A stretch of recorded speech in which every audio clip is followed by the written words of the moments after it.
dáadáa bí kú wà ẹ gbà mú dáadáa ẹ má jò jábọ́ mọ́ yín lọ́wọ́ ẹ má pa tírà yẹn tì sẹ́gbẹ́ kan ẹ má pa tì sẹ́gbẹ́ kan báyìí náà lÓlúwa wa Jalla subhana ló ṣe pa àwa mùsùlùmí náà láṣẹ nípa Al-Qur'an ní ká dìrọ̀ mọ́ ní wa'tasimu bihablillahi jami'an wala tafarraqu àti kà á síwájú sẹ́yìn àfáàní hablullah Abdullah ibn Abbas radiyallahu ta'ala anhuma wọn ni huwa al-Qur'an wọn náà al-Qur'an. Olúwa katabna lahu fil alwah Olúwa ni a kọ inú lawhu inú wàhálà fún Musa min kulli shay oríṣiríṣi nǹkan la kọ fún nínú tó aláyẹ nígbà tó wá pàdé wa mau'izatan káwọn kan wọn jẹ́ wá asfáwọn Bani Isra'il wa tafsilan kó máa jẹ́ àwọn àlàyé likulli shay'in àlàyé fún gbogbo nǹkan ó ní fakhudhuha biquwwa Musa tó bá rí bẹ́ẹ̀ di Tawrah yẹn di mú dáadáa fakhudhuha biquwwa gbà mú dáadáa dirọ́mọ́ tamassak biha. Olúwa tó sọ fún Ànábì Yahya wọ́n ní ya Yahya khudhil kitaba biquwwa ó ní wọ́n Yahya tíra ta fọ Az-Zabur gbàmú dáadáa ayé bijiddin gbàmú dáadáa bisidikil amal wa badlil juhud gbàmú dáadáa jẹ́ olódodo pẹ̀lú ẹ̀ sísá gbogbo pátó bá lè sàǹpa tíra náà ayé bijiddin ijtihadin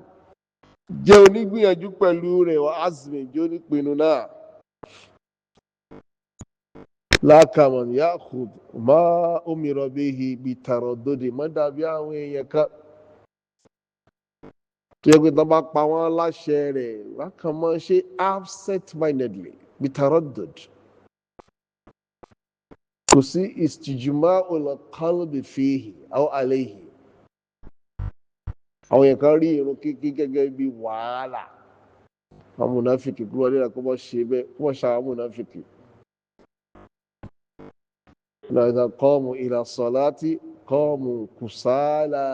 yura'una an-nasa wa la yadhkuruna Allaha illa qalila tó bá fẹ́ kírun wá kírun tòròjú tipátipá. As-salatu la tad'uhum ila al-masjid sọlá ò pè wọ́n sí masjid káwọn èèyàn mọ́ sọ wọ́n lẹ́nu náà fi mọ́ sídìí. Ọ̀rọ̀ Ramadan ló ń bọ̀ yìí inú mọ̀ bí àwọn èèyàn kan tó sì pèrè àwọn ní mùsùlùmí. Oṣù Ramadan tó jẹ́ pé oṣù tí àwọn ríkẹ̀ tó pọ̀ mẹ́ni kódà gbogbo ayé gan tí ì ṣe mùsùlùmí gan bá gbé Ramadan àwọn mùsùlùmí àsìkò yẹn yàtọ̀. Ṣé mùsùlùmí kan yóò wá yẹ ọ̀lẹ́ndẹ̀ àbí nínú ẹ̀ nínú oṣù tá a máa múra ṣiṣẹ́ jiddan inú oṣù Ramadan táwa máa ń ka Qur'an tẹ́lẹ̀ táwa ti dé ní Ramadan á múra sí Qur'an kíkà táwa máa ń yẹn náfìlà tẹ́lẹ̀ táwa dé ní Ramadan á múra sí. Ṣé wọ́n yọ̀ lẹ́ o ayé yọ̀ lẹ́ ní díẹ̀ sí. Àwọn kan fi ẹ̀sìn yìí lẹ́nu torí pé wọ́n yọ̀lẹ̀ tẹ bá rí ẹni tí tó ń lọ church tó pé rẹ̀ mùsùlùmí tẹ́lẹ̀ tó wá lọ church ẹ̀ lọ yẹ̀ wò dáadáa irú kíkiri problem ẹ̀ lọ yẹ̀ wò sọmọ kí n ṣá ewu ilé yìí wàhálà ilé ti pọ̀ ju jẹ́ kí wọ́n lọ bí pé ẹ̀ẹ̀kan lọ́sẹ̀ ni màá yẹ̀ tó jó màá tàka sófin màá jóra mi pa. Fẹ́lẹ̀ wọ́n ń jóra wọn pa náà ni wọ́n ń jó ṣége ní church. In fact láyé social media yìí gan àwọn ijó yẹn tó wá crazy sí. Ẹgbẹ́ làgùsẹ̀ kéré wù nìkan tó fi lórí àwọn Pentecostal church sí ẹ àwọn ijó yẹn crazy sí because gbogbo ọlọ́mọ wọ́n stream ẹ̀ ní ìsìn wọ́n stream ẹ̀ live ẹ̀ ní so wọ́n fẹ́ mọ́ stream ijó yẹn pé à ń jó gan ní church wa o adé láwọn fine girls wọn ká tí kò kan lánàá tẹ́lẹ̀ kan complain pé àwọn tó wá dójú ẹ̀ báyọ̀ ìwọ kú wọ̀ nínú church mo ní ẹjẹ́ ìbá gbà sílámù kò lè ní ìyànjú torí tó bá ti sọ yí pé ẹ̀yin obìnrin yẹn ẹ bá wọn kú wọ̀ ẹ bá ṣe kíní kan ni wọ́n mọ̀ sọ fún ọ pé bí Jésù ti kú fẹ́ ṣe àwọn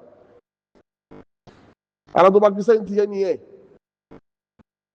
pé Jésù ti kú fẹ́ ṣe àwọn gbogbo ẹ̀ṣẹ̀ táwọn bá dá káwọn sáà ti gba Jésù lólu àtòlùgbàlà gbogbo ẹ̀ṣẹ̀ táwọn bá dá ó ṣe kíni o ẹ̀dákọ̀tà náà mọ̀ sọ yẹn fún tí ò ní mọ̀ balẹ̀ jẹ́ pé sáà ti gba Jésù lólu àtòlùgbàlà gbogbo ẹ̀ṣẹ̀ tó bá dá Jésù ti bẹ kú lọ he has died for your sins wọ́n láyé ò ṣe ní bàjẹ́ there is no retribution kò sí retribution that is why there cannot be a Christian state the man and the kẹlẹ kò lè sílùú kan tẹ́gbẹ́ àdókà Christianity náà fi ń ṣe ìjọba kò possible. Tẹ bá mú eléwọ́n yẹn fún yín pé mo ti gba Jésù gbọ́ thief Mr. Thief yes sir you do believe in Jesus Christ bẹ́ẹ̀ ni máa lọ Jésù ti segin ni o tó ti kẹ́sẹ̀ rẹ̀ lọ so aláwọ̀ yẹn ń wọ kú wọ ẹ̀rọ ṣèrànù ó ṣèrànù mọ́nà káì pásítọ̀ gbọ́ ọmọ ìjọ wọ́n bá wọn sùn lọ ráì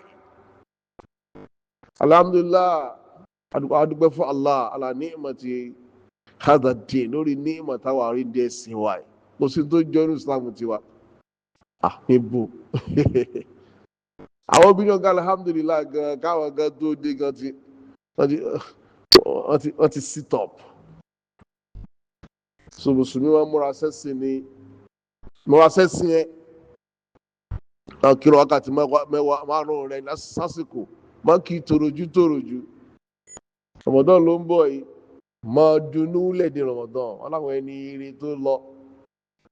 Ramadan ń bọ̀ lóṣù mẹ́fà inú wọn ó ti máa dùn Ramadan ń bọ̀ oṣù mẹ́fà Ramadan ń bọ̀ tí Ramadan bá lọ wọn ó máa banú jẹ́ lẹ́yìn oṣù mẹ́fà pé Ramadan ti lọ lẹ́yìn oṣù mẹ́fà wọn máa banú jẹ́ ni